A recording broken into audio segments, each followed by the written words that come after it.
Bueno, ¿estamos? ¿Podemos empezar?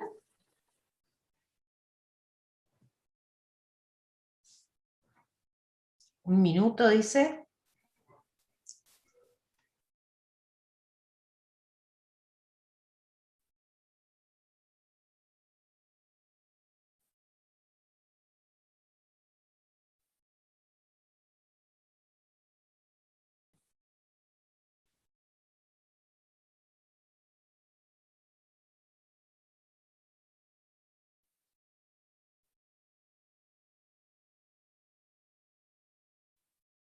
Muy buenas tardes, ¿cómo están? Bienvenidos, muchas gracias por estar aquí, por este último encuentro de todo lo que está haciendo esta tercera Bienal de la Facultad de Ciencias de la Comunicación. Y hoy realmente con mucha alegría porque tenemos un encuentro especial, una charla muy esperada con el filósofo Darío Stanraiver. Bueno, creía que se iba a cortar el audio ahí cuando tenía que pronunciar el apellido, pero no se cortó. No se cortó. Vamos a darle la bienvenida. También está con nosotros nuestra decana, la doctora Mariela Parisi. ¿Cómo estás, Mariela? ¿Qué tal, Julia? ¿Qué tal, Darío? Muy contenta acá, cerrando esta Bienal, como vos decías, 3 días intensos, que los vivimos a través de los rectangulitos, pero que realmente fue la posibilidad de hacerlo con mucho esfuerzo, con una agenda nutrida, potente, y hoy cerramos con nada más y nada menos que con Darío Stanraiver, que tuvo la generosidad, y estamos sumamente agradecidos porque compartas con nosotros este encuentro, este cierre de la Bienal 2021, en medio de la pandemia, con todo el remo que esto supone, pero que estés acá en la Facultad de Comunicación, porque hay muchos estudiantes, profes, egresados, no docentes, están todos expectantes para saber, ¿y ahora qué? Seguramente es una pregunta y vos nos dirás si tendrá o no tendrá respuesta, pero arrancamos con el ahora qué. Yo te agradezco muchísimo, a vos también, Julia, por esto, y bueno, también acá esperando ver ahora qué pasa. Gracias, Mariela, gracias. Bueno, vamos a presentar a Darío algo de todo lo que hace Darío, ¿eh? No lo repito el apellido, ya está, vamos, con Darío Z, que es licenciado en filosofía, también divulga la filosofía en los medios de comunicación, es autor de los libros ¿Para qué sirve la filosofía? Filosofía en 11 frases, Filosofía Martillazos, tomo 1, tomo 2, también es conductor de los programas Mentira la Verdad, y Seguimos Educando, de Canal Encuentro, y de los programas de radio Lo Intempestivo en Nacional Rock y Demasiado Humano en la Futurock. Gracias, Darío. Gracias por estar acá. Por favor, un placer. Bueno, no, el placer es nuestro y como decía la decana, ¿no? Pensar en este ahora qué, digo, pensando en el presente, en dónde estamos parados hoy, una pandemia que ha llegado sin avisar, que pareciera que llegó para quedarse, ¿no? Vino a darnos vuelta a la vida, pata para arriba, cambió las prioridades, nos hizo y nos está haciendo atravesar momentos de mucha angustia, de mucho dolor, de pérdida de familiares, se han acrecentado las desigualdades. Digo, pareciera que no termina nunca, y si nos pensamos hoy plantados en el presente, se nos viene esta pregunta, ¿no? ¿Y ahora qué? ¿Y ahora cómo sigo? ¿Y ahora cómo se procesa todo esto que nos pasa? Tal vez escuchándote, Julia, el ahora que también subrayás, supondría la finalización de un proceso, ¿viste? Que cuando se llega al final de un recorrido, uno dice, ¿y ahora qué? No sé, ¿viste? Un equipo de fútbol, te fuiste al descenso, ¿y ahora qué? ¿Qué hago? O sea, y entonces repensás, bueno, hay que empezar de nuevo, tenés que competir en el campeonato del ascenso. Digo, por dar un ejemplo nimio, es obvio que la pregunta ahora qué supone haber llegado como al fondo o al final de un recorrido.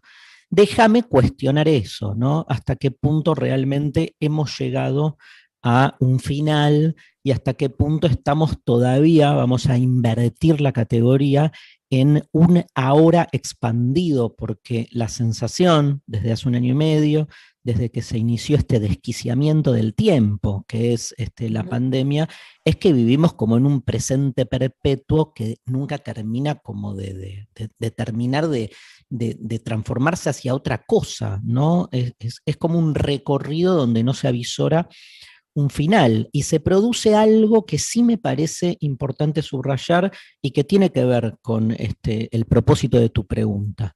Se ha ido, por lo menos percibo yo eso, es muy discutible, se ha ido normalizando esta situación como una nueva rutina que incluso está cada vez más burocratizada e industrializada, entre comillas, en muchas de nuestras prácticas. Digo, a mí me asusta ver el número de muertos y enfermos de COVID al lado del clima, como un dato más. Hoy a la mañana 18 grados, tantos muertos, o sea, hay como una especie de acomodamiento en una realidad que es absolutamente anómala y que sin embargo hemos ido normalizando como nueva realidad. Con lo cual, lo que me pregunto es, y me interesa desde la filosofía, esto me sirve también para preguntarme por los procesos de normalización, digo, y también para desromantizar la previa a la pandemia, porque se supone que veníamos de un mundo ideal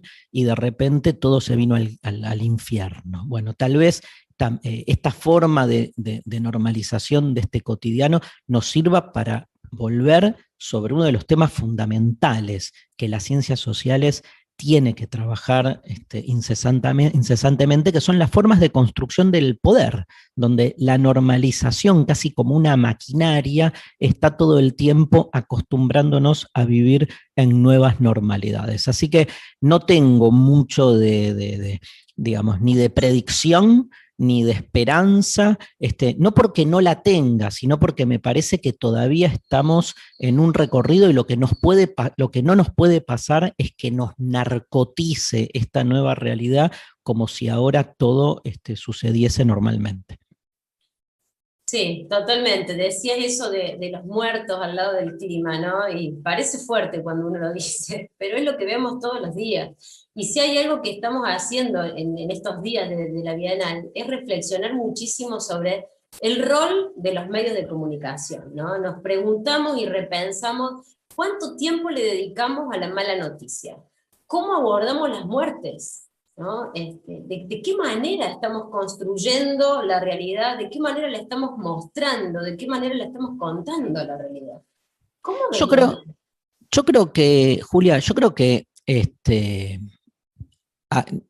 a ver, creo que pensar que los medios, como cualquier otra instancia o institución de la esfera cultural, se iban a manejar de una manera diferente porque estaba sucediendo la pandemia, era realmente entrar en una narrativa religiosa del milagro, donde de repente la pandemia, como se decía al principio, increíblemente, hipótesis de la que yo salí huyendo desde el inicio, como que la pandemia nos iba evangélicamente a abuenar a todos los seres humanos e íbamos a encontrar una especie como de motivo de bondad y de amor al prójimo. Claramente la pandemia no ha hecho más, por lo menos en mi mirada, de traslucir lo que ya éramos. Yo quiero insistir, que es un poco lo que compartía contigo en la primera pregunta,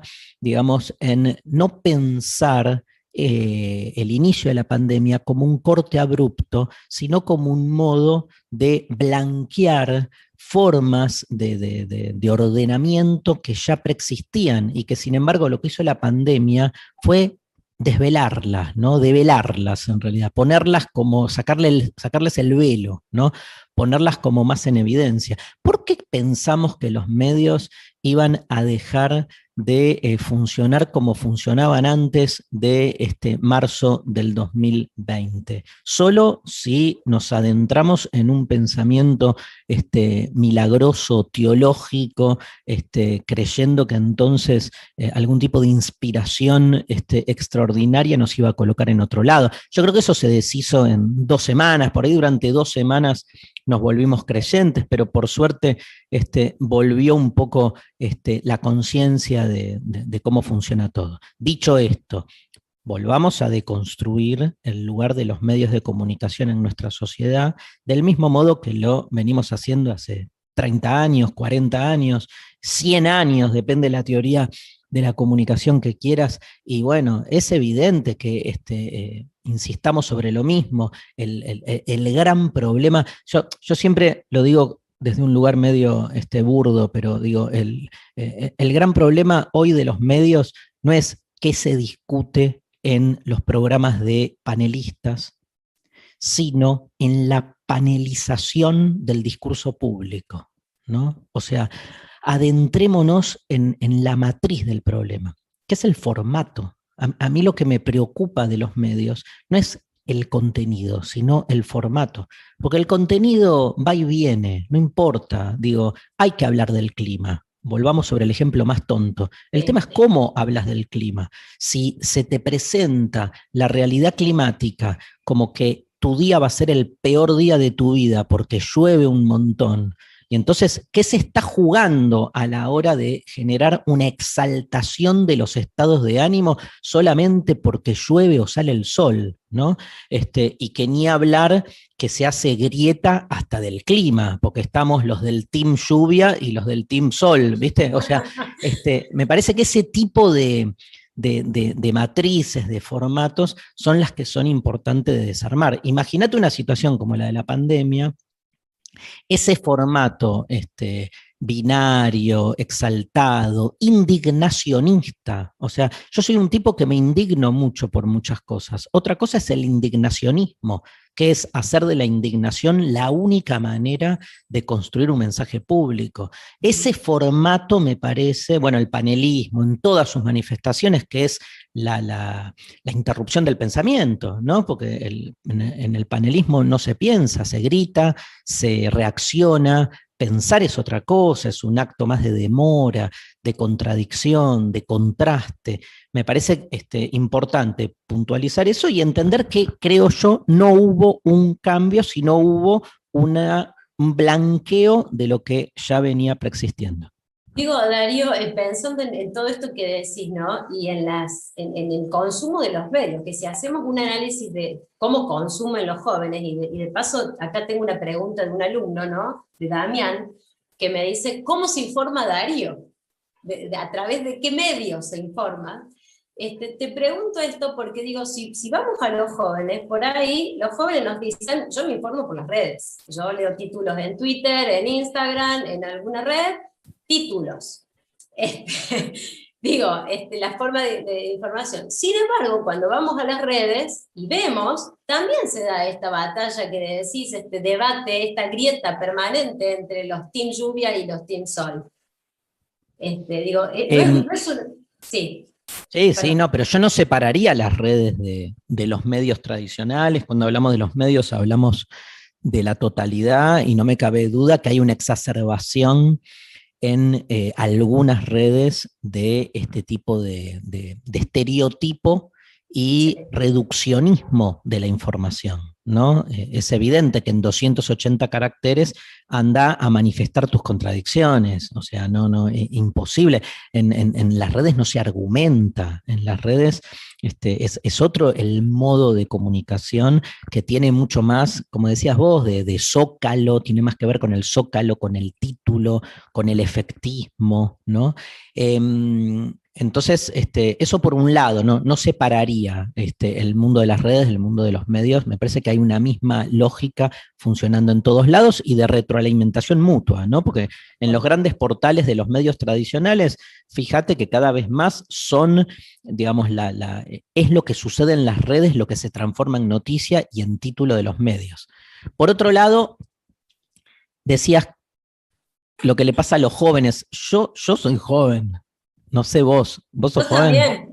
Y bueno, entonces, ¿de quién hablas? ¿Por qué hablas de de una afuera? Tenés razón, hablamos de No nosotros. sé. Yo creo que las categorías etarias están muy cuestionadas, y más a nivel de consumo cultural. En todo caso, te diría que hay una juvenilización de los consumos culturales que desde el punto de vista más mercantil va lo peor, ¿no? De intentar de algún modo, porque hay una lectura de lo juvenil más ligada al consumo por descarte. No, yo rompería esa separación. Me parece que hay de todo, digamos, cada vez más está todo más mezclado, ¿no? Digamos, a nivel de lo que son los consumos culturales en relación a las edades. Obviamente hay ciertas formas, pero me parece que está cada vez más mezclado. Yo creo mucho en la desconexión también, como una manera de informarme, porque ¿Cómo es eso?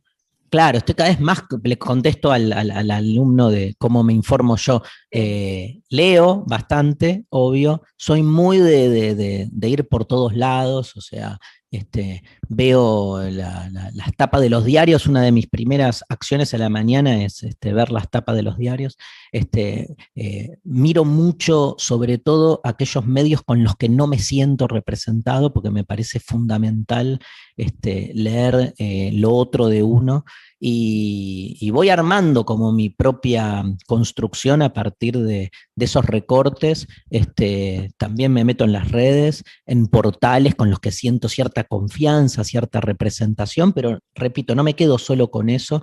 En Twitter, por ejemplo, sigo a mucha gente que piensa antinómicamente a lo que yo pienso, y me es muy importante ver cómo están así medio influencers analizando cuestiones de la realidad, que obviamente me genera como una sensación fea, porque hay veces que me sacan, ¿viste? Pero me es clave esa lectura. Y por otro lado, como te decía, también me desconecto, también paro un poco. Me parece que la sobreinformación desinforma también, ¿no? Porque la información no es únicamente el acceso supuestamente transparente a las cosas tal como son.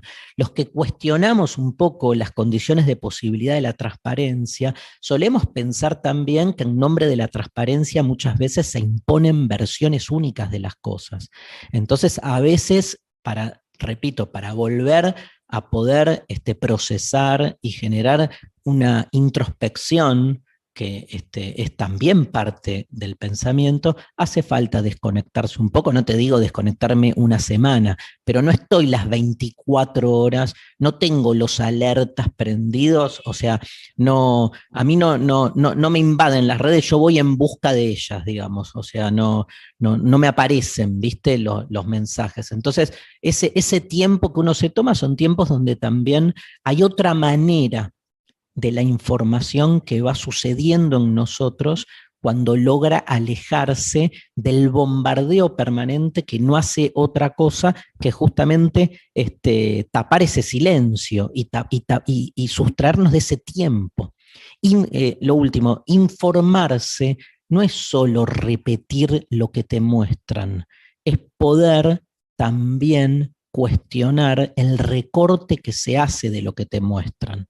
Cuando uno cree que ver lo que nos rodea es solo ver lo que está, digamos, lo que está abierto a la luz, lo que se nos presenta a la luz, nos suele quedar por afuera las sombras que esas luces también generan. O sea, cuando uno mira porque lo que mira está iluminado. Y si hay una zona iluminada para ver, es porque también hay una zona ensombrecida. Los medios no te muestran las sombras. Entonces, ahí hay un proceso para poder alcanzar las sombras de repliegue para uno poder conectar con otra cosa. Importante. Darío, te quiero hacer una preguntita, porque por ahí están preguntando cómo construyen sentido los jóvenes hoy. Hay una pregunta en el chat. Y con respecto a eso, bueno, para no decir jóvenes, digamos los pibes y las pibas, porque sí, la verdad que nosotros todavía somos, no sé si jóvenes, pero inmaduros seguro. ¿Cómo ves por ahí nuevas narrativas, nuevas formas de vivir experiencias que pueden tener los pibes, las pibas, que distan mucho a lo mejor de la forma más tradicional o más romántica o más moderna con la que nos fuimos formateados todos los que estamos acá y todos los que hemos pasado por las universidades, ¿no? ¿Cómo ves eso? ¿Cómo crees que me cuesta, Me cuesta, está buenísima la pregunta, me cuesta, Mariela, sobre todo porque, digamos, también vengo de una experiencia muy loca, que es que, digamos, en mi caso, en el caso de lo que yo en general hago, vos sabés que la mayoría de los programas que yo hice en Canal Encuentro, que son más de 50, se trabajan mucho en el aula, por ejemplo, y a mí me ha pasado que son los jóvenes los que se engancharon, fíjate, con algo muy ancestral, que es la filosofía, que claramente uno diría que es una narrativa para viejos, ¿viste? Por lo solemne, por lo aburrido, pero además por lo improductivo, en el sentido, si querés, más, digamos, mercantil, productivista del término. Y sin embargo, evidentemente, hubo ahí una apuesta desde Canal Encuentro a trabajar con un formato distinto y cautivó fuertemente a los jóvenes que desde las escuelas no solo, digamos, se quedaron con eso, sino que fueron a sus padres. O sea, yo tengo un montón de gente de nuestra generación, por ejemplo, que me sigue, que me lee, que cuando charlo y les pregunto por qué se coparon, lo que me dicen es porque mi hijo te estudió en el colegio y trajo, digamos, tus programas y nos copamos, y tengo en mis cursos que yo doy, por ejemplo, ahora acabo de terminar un curso sobre el amor, y ahora empiezo uno sobre el tiempo, tengo un montón de padres e hijes que se juntan a ver juntes y a trabajar, a chatear, porque en el curso hay todo un espacio para el chateo, pero te das cuenta que se provocó ahí un corte, que es lo impensable. Ni te cuento, Mariela, la cantidad, digo, de gente, de padres y madres que me dicen, nunca pensé que iba a poder compartir con un hijo. Claro, el escuchar una charla de filosofía y después ir a tomar un vino, ¿viste? Porque, y bueno, entonces, digo, me cuesta cuando se hace tan taxativamente. Yo entiendo que también hay formas departamentalizadas de ordenar las narrativas y los formatos, pero yo creo que hoy el mundo está mucho más ambiguo, por suerte. Es más, me parece que una filosofía de la ambigüedad es una filosofía del futuro, ¿viste? Y en la ambigüedad empiezan como a sucumbir algunos órdenes. El tema es que no sucumban para el peor propósito, que es más esto que decía antes, si pensamos que la difuminación de la frontera entre edades tiene más que ver para que el capitalismo se vuelva más productivo, cagamos. Ahora, si esa difuminación tiene que ver con todo lo contrario, que es como casi con una democratización inclusiva, donde sectores históricamente dejados afuera, como la niñez, incluso diría, y la vejez, puedan también compartir y relacionarse de otro modo, yo creo que cambió mucho. Obvio que tenés los temas así más de manejo tecnológico, pero hasta ahí, yo creo que está mutando fuerte eso, de lo que fue, de lo que son, Mariela, en esto soy muy posmo yo, ¿viste? De lo que en la modernidad eran las fronteras como más firmes entre las edades. Me parece que ese tipo de orden cultural es más propio de una modernidad ya en crisis. Claro. Viste que en Brasil, por ejemplo, no otra cultura, pero la música, el carnaval, la cultura popular, o sea, tienen algunas variables que de alguna forma unifican edades, unifican clase. Viste que acá nosotros los argentinos es como que estamos mucho más estratificados. Por ahí, bueno, en Córdoba, viste, por ahí podés decir el cuarteto, pero hasta por ahí nomás, viste. Pero vos crees que en el campo popular también, porque yo creo que por ahí en el campo popular está más mixturado todo, ¿no? Por ahí es cierto lo que decís y hay como un lugar donde eso se juega más en la cultura de élite o en lo masivo más industrial, pero yo creo que en el campo popular el fenómeno atraviesa las edades. Y vuelvo al ejemplo que en general en la academia solemos ser muy expulsivos, y que para mí es el ejemplo, pero número uno, para entender los vicios, las miserias y las virtudes de nuestra cultura, que es el fútbol. El fútbol es transgeneracional. transgeneracional. Explícame la narrativa joven en el fútbol que no la entienda una persona grande. No existe eso. Es al revés. Bueno, Incluso hay una continuidad. Lo que pasa es que si seguimos creyendo que el fútbol no es cultura, entonces lo que hacemos es inmunizarnos y pensar que lo cultural está únicamente, ¿no?, relacionado con ciertos aspectos. Digo, también hay una forma de construcción de la identidad desde la exclusión del otro. Tal cual. bueno, hay muchas preguntas, acá hay mensajes también de los chicos. Juan Pablo, a ver, ahora se me fue la de Juan Pablo. Bueno, esa es la que nos decía de cómo se construye sentidos hoy, que ya la dijimos. María Clara preguntaba, cuando vos decías que consumís otros medios a lo mejor con los que no acordás ideológicamente, y dice, si interactúas con esos medios que no representan tu posición. Lo que pasa es que la interacción depende de qué manera la pensemos, ¿no? O sea, creo que también es relativa la forma de interacción. Si uno, no sé a qué se refiere, ¿cómo es el nombre de la persona que hizo la pregunta? María Clara. María Clara. María No sé, pero por ejemplo, digamos, los comentarios debajo de las notas de los portales de los grandes medios.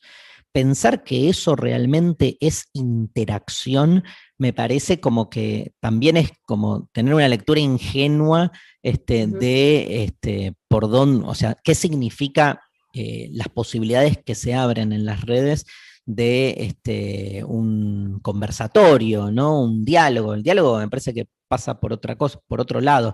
Yo interactúo cuando lo que hay son condiciones de diálogo. Me parece que ahí sí uso mucho Instagram, por ejemplo. Me fui yendo de Twitter porque se volvió cada vez más difícil justamente la escucha, y yo creo sobre todo en la posibilidad de escucha. Ahora, en esos medios que no comulgo, o en esas personas que sigo con las que no me siento referenciado, si esa es la pregunta, María Clara, no le digo qué pavada lo que estás poniendo, nada, pero para mí es importante ver, por ejemplo, no sé, ayer o anteayer el presidente dijo una frase muy desafortunada en relación a la identidad nacional argentina.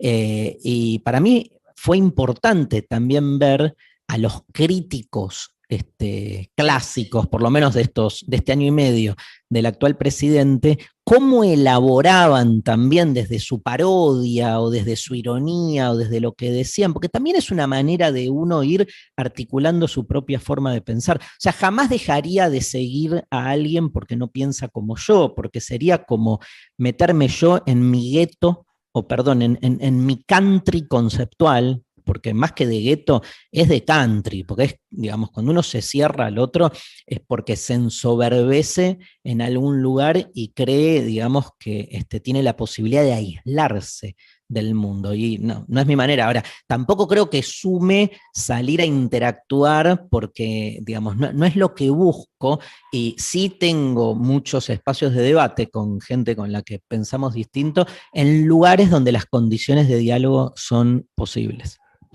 Bueno, acá Luis también, Luis Aguilar dice, licenciado, ¿por qué es tan complicado ser argentinos? ¿Por qué vivimos construyendo permanentemente grietas de todo tipo? Qué preguntita. ¿Cómo es el nombre, Luis? Luis. Yo creo, Luis, lo siguiente. Yo creo, acá tomo partido fuerte. Yo creo que la grieta no es argentina. Claramente, lo que tiene es una particularidad argentina. Digo, todos los que siguieron las últimas elecciones en Estados Unidos, se manifestó muy claramente que ahí hay una brecha. Por ahí la palabra brecha le quita a grieta su connotación argentina, ¿no? Que es, hay una brecha entre dos concepciones de lo social, que después hay que ver, digamos, cuán excluyentes son entre sí, porque uno cuando logra postular bien los extremos bipolares empieza a encontrar mucho más vínculo entre los polos de lo que piensa. Pero a más allá de eso, digamos, yo creo que hay como un corte global entre una versión más conservadora de la existencia y una versión más de apertura. ¿Sí? No tengo ningún pudor en llamarla progresista, ¿sí? Sacándole también el lugar, digamos, cómo el uso de la palabra también se le volvió en contra. No progre en ese sentido por ahí más de cotillón, sí progresista en el sentido de apertura. Me parece que hay como una dualidad entre un fundamentalismo que busca cerrarse sobre sí mismo y de alguna manera construir su propio lugar negando a un otro, como si no pudiera afirmar mi identidad si no es a partir de la anulación del otro, y otra lectura que con sus problemas, sus vaivenes y sus intenciones está siempre como dispuesto a abrirse al encuentro con el otro, aunque ese encuentro lo perturbe. Entonces me parece que ahí hay esa brecha, de algún modo, tiene después encarnaduras locales. En Argentina se volvió últimamente peronismo-macrismo, pero no fue siempre así tampoco.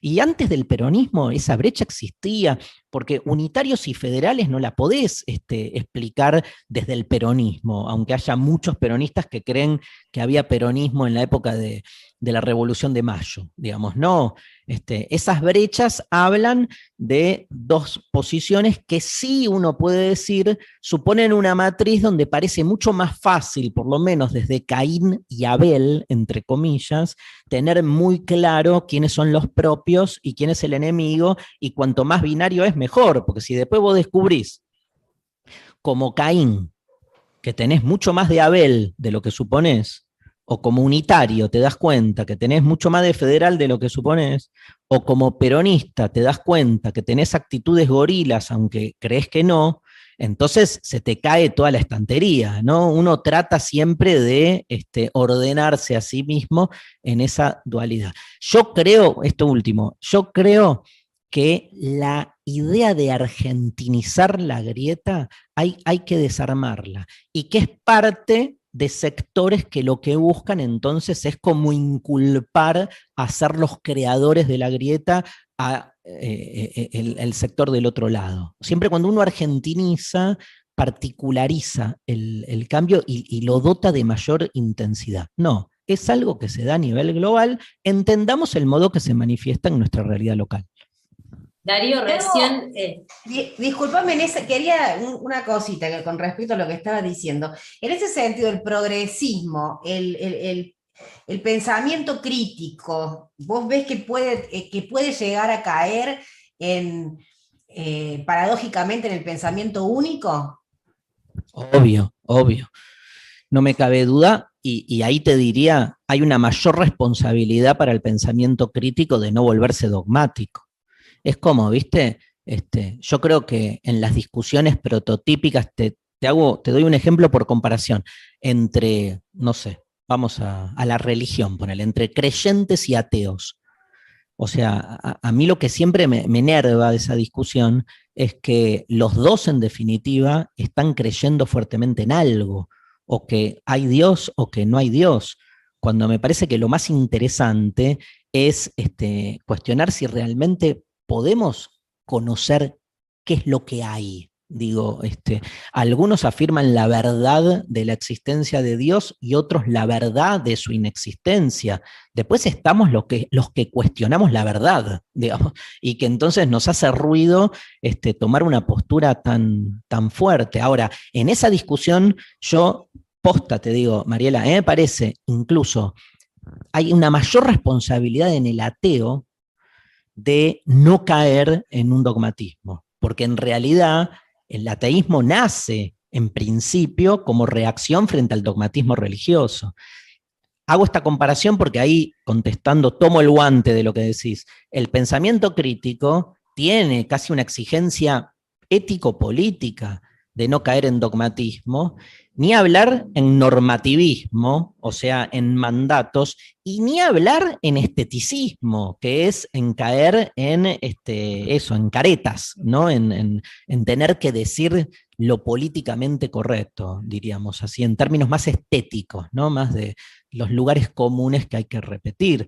Pensamiento crítico es básicamente un pensamiento que parte como premisa fundamental de la autocrítica, digamos, de que incluso el punto de enunciación desde el que yo parto puede ser cuestionado. Y ahí, ¿cómo no? Y digamos, ahí no caer en el nihilismo o rescatas el nihilismo como camino. Amo el nihilismo, Me parecía. pero no amo un nihilismo reactivo, Claro. que no es lo mismo que postular el nihilismo como orden. Yo creo que postular el nihilismo como orden incurre como en una paradoja insalvable, y no de las buenas, digamos, porque creo que el nihilismo es un modo de reaccionar frente a los dogmatismos que se imponen como versiones únicas de las cosas. Me pasa lo mismo con el relativismo, ¿viste? Que tiene tan mala prensa el relativismo. Ahora, yo jamás propondría un relativismo como orden, porque ser relativista es cuestionar todo orden. Y creo que mientras haya órdenes que se presenten a sí mismos como únicos, el relativismo es una forma de resistencia. Ahora, el tema es cómo y de qué modo se construye el orden a venir. Por ahí todavía no tenemos las categorías, todavía no salimos lo suficientemente de los binarios como para entender cómo es ese, como te decía antes, ese mundo de la ambigüedad, que es lo que más se me ocurre a mí como forma de caracterizar lo que viene, ¿viste? Algo de lo ambiguo en el sentido de, digamos, de difuminar los límites, las fronteras. Vos sabés que cuando Nietzsche se preguntaba, digamos, o tenía que elegir entre la mentira y la verdad, ¿sí? Él decía, yo me quedo con el entre la mentira y la verdad, entre yo y el otro, me quedo con el entre. Esta idea de el entre tiene que ver con esa ambigüedad. El entre no es únicamente lo que hay entre dos categorías, porque ni bien vos ponés a hurgar un poco entre el bien y el mal, lo que parecen fronteras tan taxativas se te van a la mierda. O sea, pero mal. O sea, en la historia de la humanidad no se ha matado y no se ha exterminado tanto como en nombre del bien. Porque en nombre del bien se han cometido de los más grandes exterminios de la historia. Entonces, no es tan clara la diferencia entre lo bueno y lo malo para después ahí muy a culo suelto ir diciendo, ¿no? Parece que ahí está bueno como poner un poco el acento desde esto que llamamos el pensamiento crítico. Y los pibes y las pibas, de alguna forma, las generaciones que vienen se animaron a ciertas ambigüedades o a ciertas dudas desde lo corporal, desde lo sexual, desde las identidades. Me parece que ahí nos llevan años luz, ¿no? A nuestra generación. Bueno, habitar la frontera. Ahí va, Julia, ahí va, perdón. Habitar las fronteras. Eso quería decir. Habitar las fronteras. Tal vez es eso. Tal vez en vez de estar tan preocupados por la frontera como delimitación y qué es lo propio y qué es lo ajeno, es entender que lo que nos une es la frontera. O sea, juntémonos en la frontera y vamos a encontrar tanto lo que nos une como lo que nos diferencia, pero de un modo mucho más ambiguo en el buen sentido del término. Tal cual, tal cual. Y ahí justamente Melina decía que hablemos del amor, que Darío hable del amor. Vos decías recién que estabas dando y preparando charlas sobre el amor y el tiempo. Justamente decimos eso, ¿no? Tantos jóvenes, todos acá hoy, que pensamos en esto, en cómo se construye un vínculo amoroso con toda la carga que tiene, todo lo que ya tenemos como normalizado de lo que es un vínculo amoroso. Digo, vos hablas mucho de esto, de cómo deconstruimos el amor. Bueno, es un poco qué feo que te digan, che, háblame del amor. A ver, tipo, es como... Reformulame la pregunta. Como pasa un funebrero, le decís, che, háblame de la muerte. De los muertos. A ver qué. No, a ver, tomo, porque, digo, por el tiempo que tenemos también, tomo esto último que dijiste, Julia. A mí me parece, y quiero ir a una frase, lema fundamental del feminismo de finales de los 60, que es lo personal es político, esta frase que lo que nos muestra es que tal vez en los lugares donde creemos que menos presencia hay del poder que sea, de la relación de poder que sea, es donde en realidad el poder se ha vuelto más disciplinador y donde más se ejercen formas de control. Cuando uno todavía piensa que ama con el corazón y no entiende, digamos, que también amar supone un dispositivo previo que construye nuestra subjetividad afectiva, y que cuando yo creo que estoy amando libremente no estoy haciendo más que reproducir burocráticamente formas del amor en la que me crié, en la que me eduqué y sobre todo en la que me dogmaticé, porque también lo que hoy llamamos amor no es más que la consecuencia de toda una serie de ritos, pero también, digamos, de postas por las que hay que pasar, postas secuencialistas, donde, digamos, uno tiene que hacer determinadas concesiones y tiene que cumplir con determinadas reglas para que el amor sea posible. Digo, ¿realmente pensamos que amamos libremente o cuando amamos hacemos aquello que se nos ha enseñado que es el amor? Y cuando uno, digamos, tiene en un vínculo amoroso ese momento, esa endija por la que se cuela algo distinto, que el amor tiene esa carga hermosa que te arrebata y decís, pero esto no me lo enseñaron. O sea, esto que estoy sintiendo, pero esto no lo vi en la película porno, ¿viste? Ah, mira, se puede garchar de otra manera que no es la normalizada, ¿no? Y decís, voy al doctor, ¿viste? Porque tengo una anomalía, porque voy a que me traten, porque me está pasando algo. Mi cuerpo está sintiendo erotismo sexual en lugares no genitalizados. Ah, soy un enfermo, ¿viste? Porque saltás porque estás totalmente cooptado por estos formatos de normalización con intereses concretos. No es casual que el sexo esté genitalizado, por ejemplo, pero porque todavía no nos salimos de la matriz que entiende a la sexualidad en términos de reproducción, por ejemplo, o que esa matriz falogocéntrica ponga a la mujer como complemento del varón, y uno dice, bueno, pero ¿eso de dónde sale? Y bueno, Adán y Eva, y uno dice, pero si yo no leo la Biblia, está bien, pero a la Biblia no le importa que vos la leas o no, porque se ha consolidado como una estructura narrativa que tiene una vigencia fuerte. Los grandes relatos del amor, si repasás los 3 o 4 más importantes, son tremendos, uno es peor que otro. O sea, Adán y Eva, ni hablar, ¿no? La costilla de la mujer como costilla del varón, Don Quijote y Dulcinea, que es la anulación absoluta del otro. O sea, ¿cómo era? El Don San Lorenzo se llamaba la trabajadora, ¿no? Que el Quijote construye como su princesa Dulcinea, proyectando en esa mujer lo que él necesitaba que ella fuera. O sea, la anulación absoluta del otro. Romeo y Julieta, otro horror, ¿no? Donde en realidad se terminan matando porque ya no poseen al otro, porque lo que hay es ahí, por lo menos en mi lectura, una reivindicación del amor egoísta. Uno de los relatos más tremendos, que es el de amor como búsqueda de la media naranja o la otra mitad, creyendo que en realidad somos seres en falta que buscamos completarnos para ser felices. Nada, o sea, la deconstrucción de todos esos relatos literarios me parece fundamental para salir de una concepción hegemónica del amor y poder realmente amar de otra manera, ¿no? Solo cuando dejemos de creer en el amor nos vamos a poder enamorar.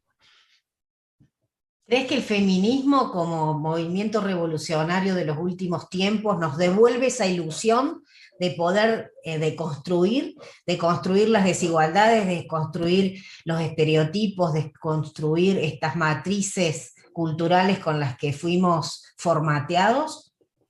Yo creo que el feminismo, entre todas las diferentes conquistas que ha generado en los últimos años, me quiero detener en una, yendo un poco a tu pregunta, que es en la posibilidad, para mí por lo menos, de volver a creer en lo político. no en la política, porque justamente en lo que empezó a hacer ruido fuertemente, en general, digo, me parece que es una crisis manifiesta de la política tradicional. Pero el feminismo refundó lo político, y lo refundó en ese lugar donde lo político más se juega, que es en lo personal, digamos, porque termina siendo, por suerte, una reivindicación de una transformación en nuestros lugares, digamos, más íntimos, en la intimidad de lo cotidiano, que es donde juega el poder su mayor éxito, su mayor eficacia. Del mismo modo, creo, por ejemplo, hoy que el activismo ambientalista va en esa dirección.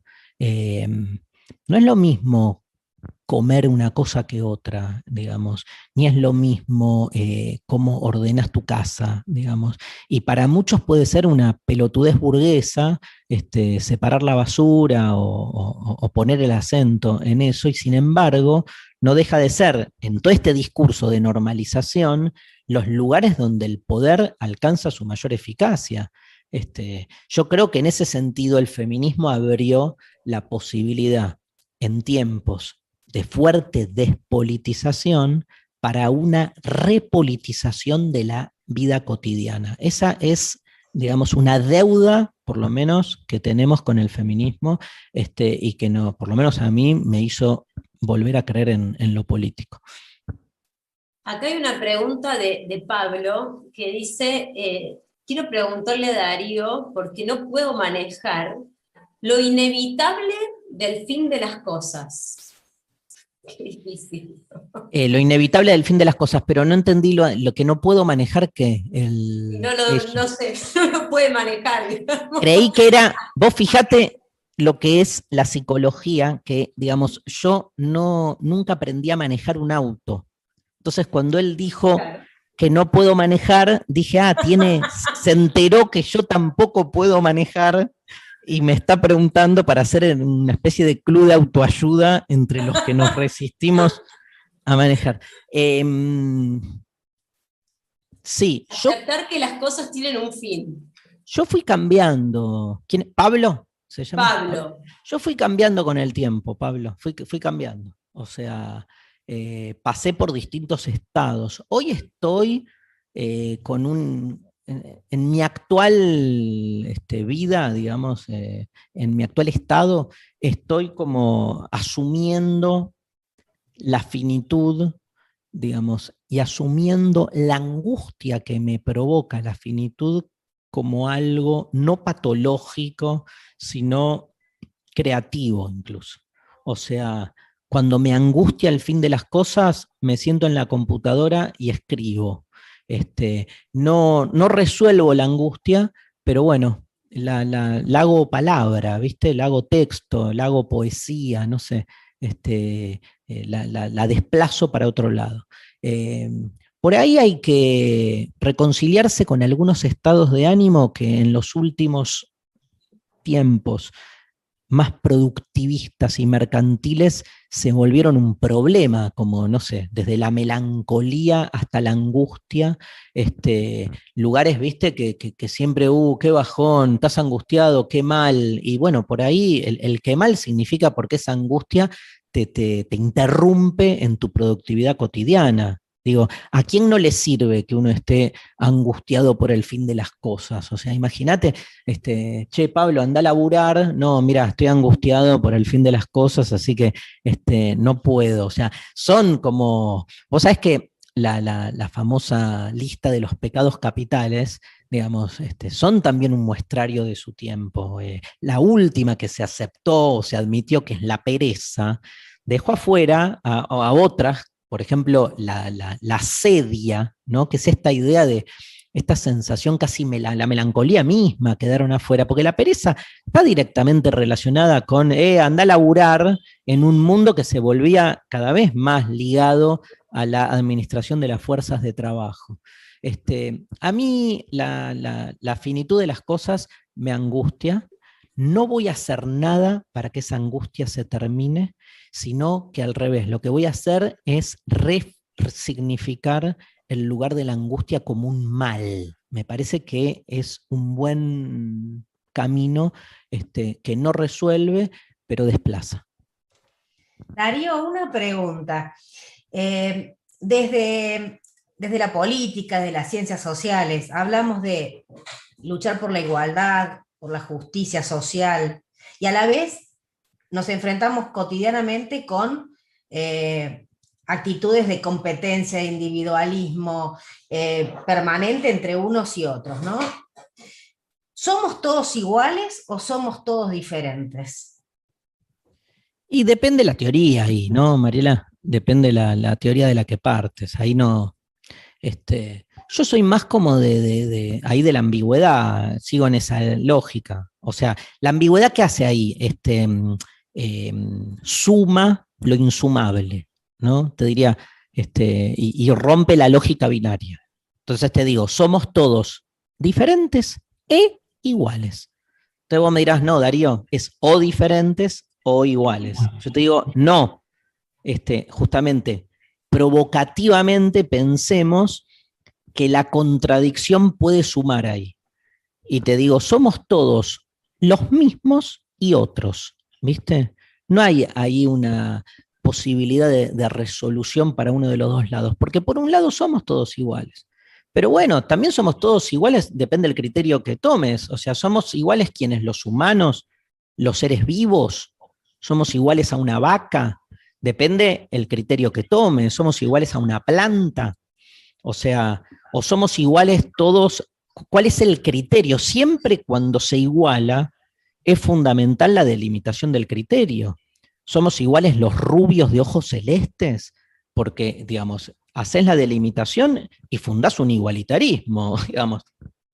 Iguales se creían los griegos entre sí, dejando afuera a todo el resto del universo, a las mujeres, a los esclavos y a los extranjeros.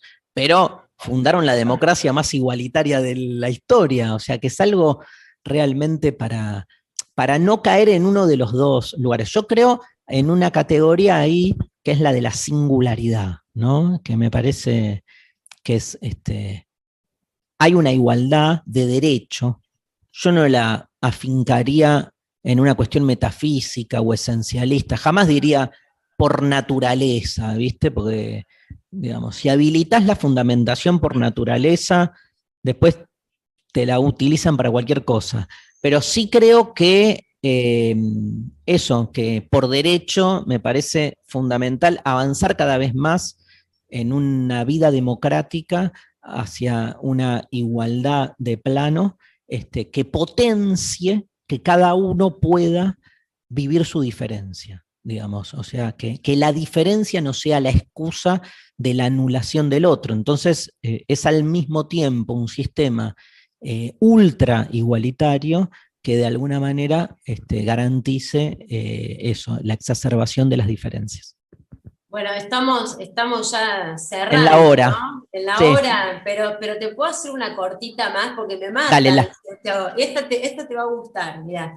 Dice Rodrigo Gaitán, dice, si quizás un problema de los argentinos no puede ser cierta forma bilardista de manejarnos, y si vos encontrás contradicción entre esa mística bilardista de Estudiantes de La Plata y su modo de actuar en la diaria.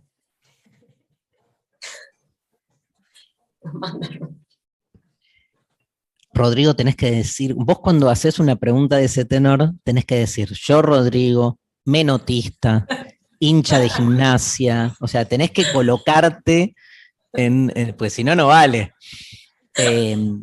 Pero te voy a contestar esto, mira. Yo soy bilardista en el fútbol. Soy bilardista en el fútbol.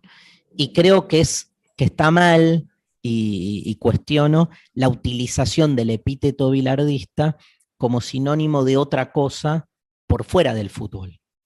O sea, lo planteo de otro modo. Soy resultadista en el fútbol, pero no soy resultadista cuando cocino o cuando voy al baño. No hay para mí un bilardismo gastronómico. No soy bilardista cuando hago el amor, digamos, pero porque no creo en la transposición categorial ahí. O sea, yo creo que el fútbol es un deporte de competencia que tiene como objetivo que un equipo meta más goles en el arco del otro. En todo caso, el bilardismo es una manera de pensar cómo lograr ese objetivo y me encanta, lo disfruto mucho en ese sentido al fútbol. No lo disfrutaría si el fútbol fuese un campeonato de a ver quién hace más jueguitos, o sea, me parece que la mística de la competencia para un deporte está buenísima. Ahora, después no la traslado a otros espacios de mi vida. Es más, te diría que hasta se compensa.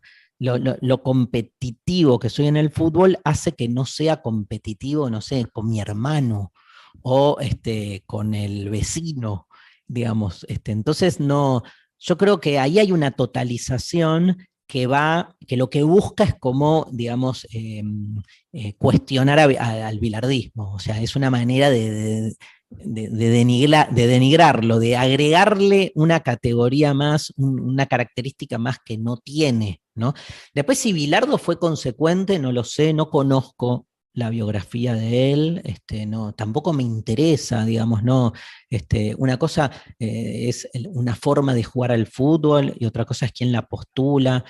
Sí, digo, la verdad me encanta cuando en el fútbol el equipo menos poderoso logra ganarle al más poderoso porque articula una estrategia fascinante y termina resistiendo y dando vuelta a un partido. Eso a mí me excita, digo, me encanta. Pero no lo llevaría a otros ámbitos de la vida. Yo creo que está mal usado, ¿no? Cuando te dicen, ay, sos bilardista como sinónimo de resultadista, porque nada, usa cualquier otra palabra, pero o sea, el uso del bilardismo como sinónimo de resultadista es para aminorar, es para, ¿cómo es? Para bardear al bilardismo, en realidad, al bilardismo del fútbol. Y me parece como que nada, o sea, en el fondo, todo el mundo quiere, de un modo o de otro, ganar en un deporte, salvo que el deporte tenga otra lógica u otro propósito. Bueno, estamos ya cerrando, ¿no? Sin tiempo, Darío. Nos queda charlar para otra charla la cuestión del tiempo, ¿no? También. En una próxima, dale. En una próxima vamos a hablar un poquito del tiempo, Darío. Dale, estuvo buenísimo. Gracias. A ustedes, la mejor. Gracias, Darío. Gracias. A toda la gente de Córdoba, por favor, un abrazo enorme. Bueno, gracias por compartirlo. Muchas gracias. Chau, Julia, chau, Mariela. Chau, chau. Chao, Darío, muchas gracias. Bueno, la verdad que un placer, ¿no? Esta charla quedó corta, Mariela. Nos quedaron, mirá la cantidad de preguntas, de los chicos nos van a matar, pero tenemos un montón. Súper interesante, pero bueno, qué lindo poder tener este encuentro y la generosidad de Darío, ¿no? Que es alguien muy demandado en el mundo ya del espectáculo, digamos, el espectáculo de la filosofía y la divulgación. Pero bueno, lo pudimos tener acá, Julia, y excelente la entrevista, todo lo que pudimos compartir. Me encantó la última pregunta, de Rodrigo. De Rodrigo. Rodrigo me iba a venir a traer la pregunta a casa, quería que se la haga sí o sí. Bueno, claro, porque el profe de periodismo deportivo tenía que... Claro, no podía faltar. Bueno, Mariela, digo, aprovechando que están todos los chicos, que están todos conectados, digo, un mensaje, digo, de a modo de cierre de esta Bienal, de todo lo que fue la cantidad de actividades que hubo esta semana, estos días, ¿no? Potente, muy dinámica, con ganas, te quedás con ganas de ver cosas. Yo no pude participar de todas, entrábamos, salíamos, estábamos un ratito en una, en otra, pero realmente por suerte va a quedar casi todo colgado para poderlo ir vivenciando, y fue también una forma de podernos encontrar, o sea que no lo podemos hacer en las aulas, ni en los pasillos de la facultad, ni en nuestra cotidiana manera de relacionarnos, pero bueno, fue una forma de poder estar juntos a través de la pantalla y compartiendo todo esto. Mira, yo creo que se han dado líneas de discusión súper interesantes, cursos de capacitación, charlas, debates, reflexiones como las de recién con Darío Stenriver, súper interesantes. Tal cual, tal cual. La verdad es que un lujo, ¿no? Porque decíamos, este año lo único que ha cambiado es, bueno, fue virtual y es, no tenemos otra, pero el compromiso y el trabajo fue el mismo de todos los años. Vamos a felicitar a todo el equipo de trabajo, a María Carnelluti, a toda la gente, ¿no? Que trabajó, a Meli, todos los chicos que están asistiendo estos días a full, para que salga todo bien, para que esté prolijo y para, como decís vos, que también tengamos este archivo, ¿no? Poder ir viendo, porque hay tantos, se hizo tanto que no pudimos presenciar todo, así que por suerte tenemos todo guardadito en el canal de YouTube de la Facu para poder ver todas las charlas.